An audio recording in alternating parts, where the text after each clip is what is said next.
నమస్తే రమ్మగారు. నమస్తే రమ్మగారు, మనం దివోదాస్ కథ చెప్పుకుంటా ఉన్నాము. మరి ఆ నలుగురు దేవకన్యలు ఏమయ్యారు? ఈ బాలుని పట్టుకున్నారా? నెక్స్ట్ ఏం జరిగింది? దివోదాసు వెతుకుంటూ వస్తున్నాడు కదా. వస్తూ ఉంటే అతను హిమశైలం ఇంచుమించుగా ఈ హిమాలయ పర్వతాల వైపుకు వచ్చేసాడు. వస్తే అతనికి చాలా పెద్ద పెద్ద పర్వత అగ్రాల మధ్యలో ఒక అమ్మవారి దేవాలయం కనపడింది. అతను ఇక్కడ ఎవరున్నారో చూద్దామని వచ్చేసి అమ్మవారి వెనకాల ఆగాడు. దేవాలయంలోకి వచ్చి దగ్గర ఆగాడు. ఈ దేవకన్యలు నలుగురు రోజు ఉదయం చేస్తారుగా, వాళ్ళు పువ్వులు పుచ్చుకొచ్చి సంగీతాలు పాడి కాసేపు సంగీతం పాడుకున్నాక ఏమనుకున్నారు, ఎవరైనా ఒక మానవుడు కనపడాలి మనకి వివాహం చేసుకోవటానికి, మన సమస్యలు కూడా కొంతలో తీరుతున్నాయి అని మాట్లాడుకుంటుంటే ఈ నలుగురు దేవకన్యల సంగీతము, వీణ, వాళ్ళ నాట్యము అన్నీ చూసిన దివోదాసు బయటకు వచ్చాయి. తను చూసి మొహమాట పడిపోయారు. అంతకుముందు శబరబాలుని చూశారు వాళ్ళు. వాడు చిన్నపిల్లాడు, మానవుడు కనపడితే పెళ్లి చేసుకోవాలి వాళ్ళ లెక్క. వాడేమో పిల్లాడు, వాడు నచ్చలా వీళ్ళకి. ఈయన చూస్తే పెద్ద సమున్నతాకారుడు, బంగారపు రంగులో ఉన్నాడు, అలంకారాలు బాగున్నాయి. దైవం ఎలా ఉన్నాడంటే ఒక దేవతల వంశానికి చెందిన వాడేమో అనేలాగా ఉన్నాడు. వీళ్ళందరూ మొహమాట పడ్డారు, మీరెవరు ఏమిటి అవన్నీ అడిగితే అప్పుడు అతను అడిగాడు, దేవకన్యలారా, మీరు వివాహం చేసుకోదలుచుకుంటే నన్ను చేసుకోవచ్చు, నేను సిద్ధంగా ఉన్నాను, మీ సంగీతము మీ నాట్యము నన్ను ఆకర్షించినాయి బాగా, నేను మానవుడినే అని చెప్పాడు. వాళ్ళు బాగా అందరూ మొహమాట పడ్డారు, సిగ్గుపడ్డారు. ఇట్లాగే కావాలి మాకు. అప్పుడు మీరు ఎవరు, ఎందుకు ఇక్కడ ఉన్నారు? మామూలుగా దేవతలు ఎక్కడుండాలి లెక్క ప్రకారం భూలోకంలో ఉండకూడదు.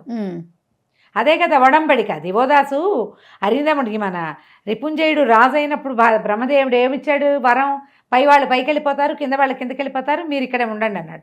వీళ్ళేమో దేవకన్యలు అయిపోయారు.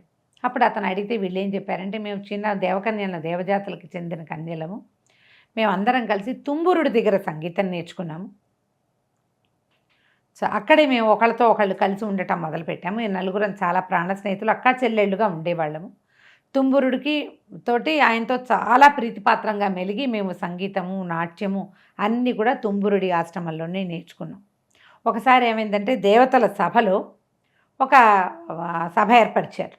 అప్పుడు తుంబురుడు, నారదుడు వీళ్ళిద్దరిలో ఎవరు ఉత్తమ పాటగాడు లేదా ఎవరు సంగీతంలో నిష్ణాతులు అనేది ఒక పోటీ వచ్చింది. అప్పుడు దేవతల్లో ఈ దేవేంద్రుడు విష్ణుమూర్తిని అడిగితే, వీళ్ళ దగ్గర నేర్చుకున్న శిష్యులు ఉన్నారు కదా, శిష్యులలో ఉన్న కన్యలని సెలెక్ట్ చేసి వాళ్ళతోటి చెప్పించమన్నాడు భగవంతుడు. వాళ్ళు నిర్ధారిస్తారు. అప్పుడు మేము తుంబురుడి ఆశ్రమంలో ఉన్నాం. అప్పుడప్పుడు నారద మహర్షి కూడా మాకు దర్శనమిచ్చి కొంత సంగీత విద్య అవి చెప్తూ ఉండేవాడు. కానీ తుంబురుడి శిష్యులం మేము. అప్పుడు మమ్మల్ని పిలిచి ఈ శిష్యులనే నియమించి ఎవరుగా ప్రాడ్వివాక్కులు అంటే జడ్జిలుగా నియమించి చెప్పమన్నారు. ఓకే, చెప్పమంటే అప్పుడు మేము తుంబురుడిది అద్భుతమైన సంగీతం, వీణావాద్యమేమో నారదుడిది, కానీ సంగీతంలో నిష్ణాతుడు నారదుడే అని మేము చెప్పాం. మాకు చెప్పారు, మీరు పక్షపాతానికి వెళ్ళకూడదు, నిజంగా చెప్పండి అన్నారు. మేము చెప్పేసరికి తుంబురుడికి విపరీతమైన కోపం వచ్చింది. మీరు నా శిష్యురాళ్ళు అయ్యుండి నా వైపుకు పలకకుండా అతని వైపుకు పలికారు కాబట్టి మీరు బ్రహ్మరాక్షసులు అయిపోండి అన్నాడు. ఓహో. మేము నలుగురం లబోదిబోమని ఆయన కాళ్ళు పట్టుకుంటే ఆయన సరే రాత్రిళ్ళు బ్రహ్మరాక్షసులుగా ఉండి పగళ్ళు దేవతలుగా అవ్వండి అన్నాడు. అది మాత్రం ఎట్లా, దానికి మళ్ళీ బతిమలాడాం. దేవేంద్రుడు కూడా చాలా బాధ వచ్చింది. అయ్యో నా వల్ల కదా వీళ్ళు వృధాగా హాయిగా సంగీతం పాడుకునే ఆడపిల్లలకి ఇలాంటి కష్టం వచ్చిందని ఆయన విష్ణుమూర్తిని కూడా అడిగాడు. వీళ్ళకి శాపం సడలించాలంటే సరే వీళ్ళని హిమవత్పర్వత ప్రాంతానికి పంపేద్దాం, అక్కడ చెట్ల మీద రాక్షసులుగా ఉంటారు, పగళ్ళు వీళ్ళు దేవతలుగా మారి తమ సంగీతంతో అక్కడ ఉన్నటువంటి భైరవిని అర్చిస్తే ఆమె వీళ్ళకి ఏదైనా ఒక దారి చూపిస్తుంది అని చెప్పి వీళ్ళని మమ్మల్ని భూలోకంలో పడేశారు. మేమందరం వచ్చి ఇక్కడే ఉన్నాం. మేము ఎటా వెళ్ళిపోతామో మాకు తెలీదు. సాయంకాలం అయ్యేసరికల్లా వెళ్ళిపోతాం వాటి మీదకి, చెట్ల మీదకి రాక్షసులుగా పడి ఉంటాం. తెల్లారాక మాకు స్పృహ వస్తుంది, తెలుస్తుంది. ఎటాగొటా అతి కష్టపడి భైరవి దగ్గరికి చేరతాం. ప్రతిరోజు ఇటగే జరుగుతుంది. అయితే ఈ భైరవి దగ్గరికి వచ్చేసరికి మేము సంగీతం నేర్చుకున్నాంగా, రోజు సంగీతం పాడి వీణ వాయించి నాట్యాలు చేసి పువ్వులు కోసుకొచ్చి అమ్మవారిని పూజించి ఆమెను ప్రసన్నం చేసుకున్నాం. ఆమె మీ నలుగురికి ఒక మానవుడు భర్త అవుతాడు, ఒక మహామనీషి అయిన వాడు తన అంటే ఇతరుల కోసం రాజ్యాన్ని విడిచిపెట్టగలిగే వాడు ఎవడైనా ఉంటే వాడు మీకు దొరికితే అప్పుడు మీకు శాప విమోచనం అవుతుందని చెప్పింది. భూలోకంలో ఎవ్వరి కోసం ఏమీ చేయరు.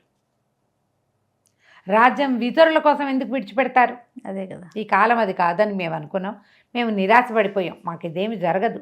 కాకపోతే పగలంతా మేము భైరవి అర్చనలో ఉండటానికి మాకు అవకాశం లభించింది కాబట్టి మేము ఇక్కడే ఉంటున్నాం. కానీ ఒక 4 రోజుల నుంచి మా పరిస్థితిలో మార్పు వచ్చింది.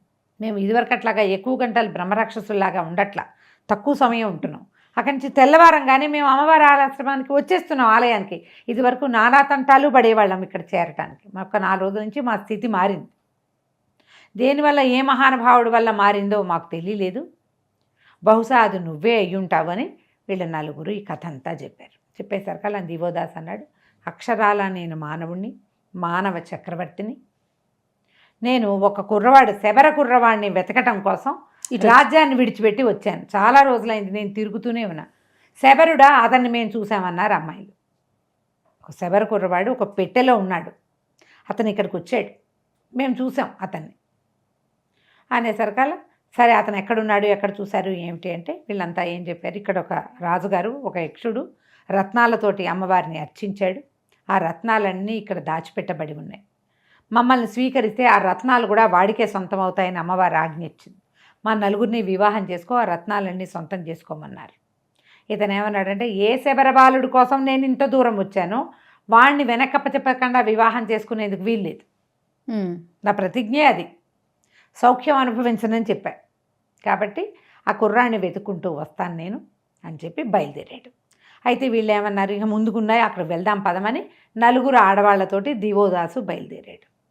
అదంతా ఒక మాయాభవనంలాగా ఉంది. వీళ్ళు చాలా రోజులుగా అక్కడే ఉన్నారు ఈ స్త్రీలు.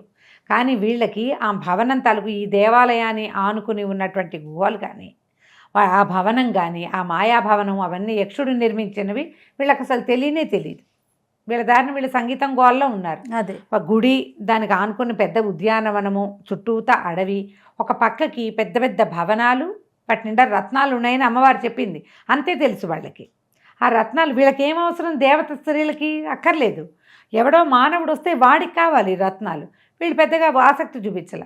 అతనితో కలిసి బయలుదేరి వెళ్ళారు వెతకడానికి. ఈ కుర్రాడు ఎక్కన్నాడు, వెతుకుతుంటే ఏదో మూలుగు వినపడుతోంది. ఎవరో మూలుగుతున్నారు. ఆ మూలిగే వాళ్ళు ఎవరో తెలియలే.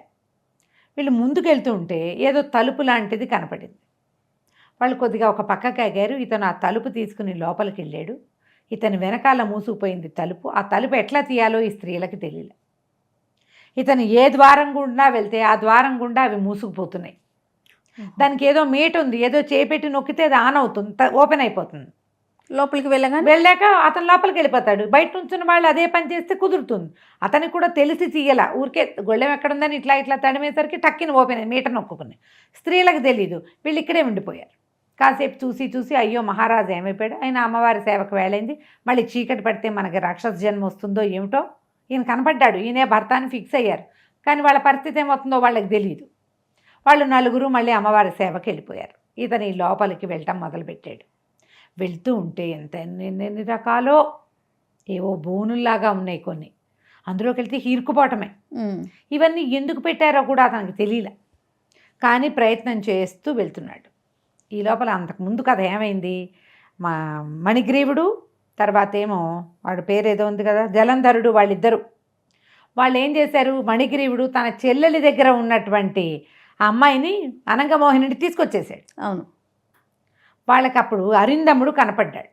అరిందముడు అంటే గుణవతిని వివాహం చేసుకోవాలని కోసం శబర కుర్రాడి శవాన్ని తీసుకొచ్చినవాడు.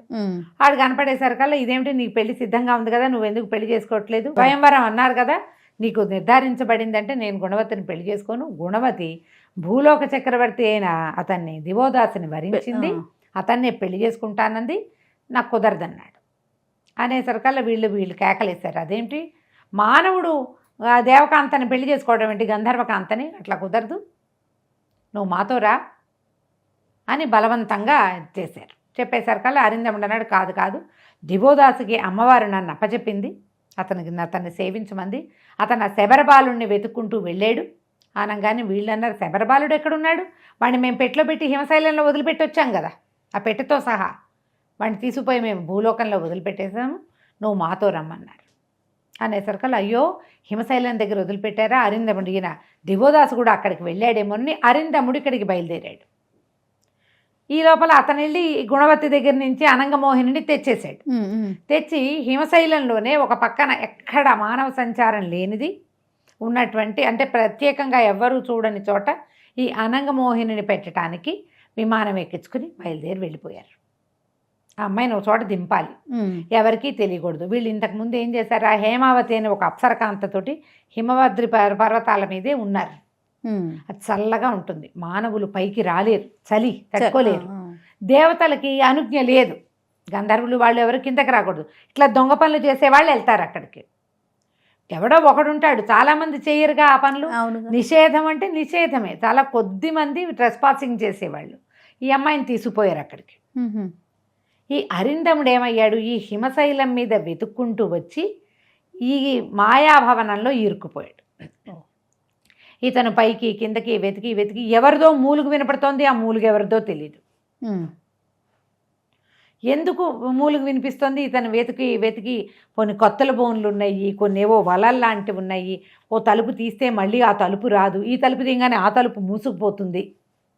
ఇట్లా తిరుగుతూ తిరుగుతూ తిరుగుతూ చివరికి ఒక బోన్ లాంటి చోట చిక్కుకుపోయిన ఒక మనిషిని చూశాడు దివోదాస్. ఆ మూలుగు అతంది. ఆ బోను పైకి తీసి చూస్తే అరిందముడు ఉన్నాడు అక్కడ. ఇదేమిటో నువ్వు ఇక్కడికి ఎట్లా వచ్చావంటే, మీకోసమే వెతుకుంటూ వచ్చాను ప్రభు, ఈ మానవ శబరబాలుణ్ణి వాళ్ళిద్దరు గంధర్వులు తెచ్చి ఇక్కడ వదిలిపెట్టారట పెట్టెతో సహా.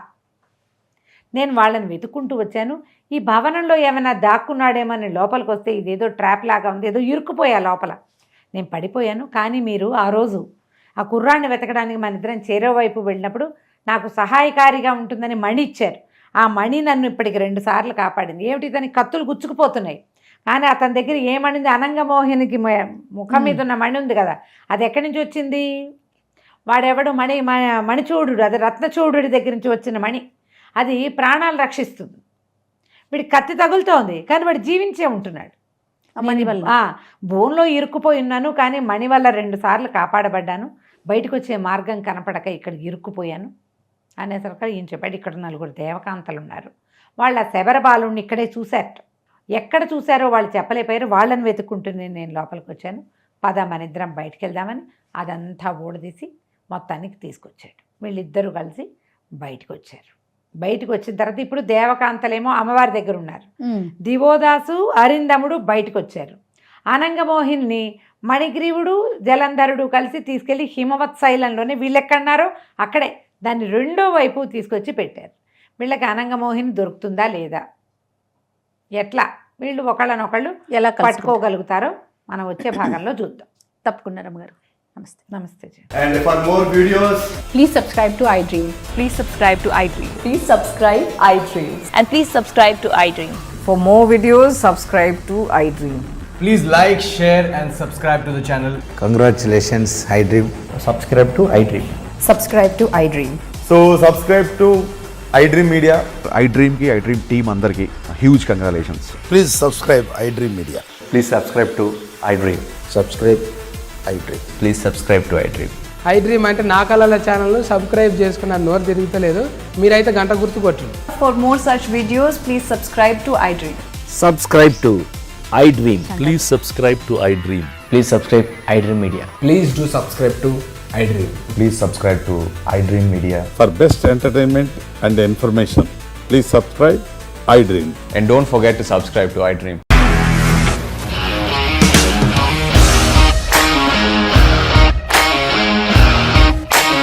ఇండస్ట్రీలో కమిట్మెంట్ ఇష్యూస్ వస్తే నీకు కూడా వచ్చినట్టు మార్నింగ్ తీసుకెళ్ళానంటే కొట్టి పడేశాడు.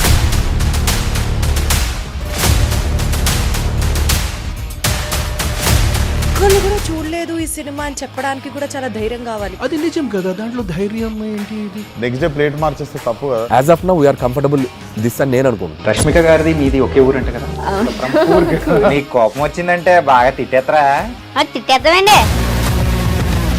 నిజంగా గేమ్ ని ఎలా చేంజ్ చేయగలిగారు? APSFC వాళ్ళకి 6 నెలల్లో నేను 6 లక్షలు కట్టా. బిజినెస్ చేయాలనుకుంటే it is as difficult as riding a tiger.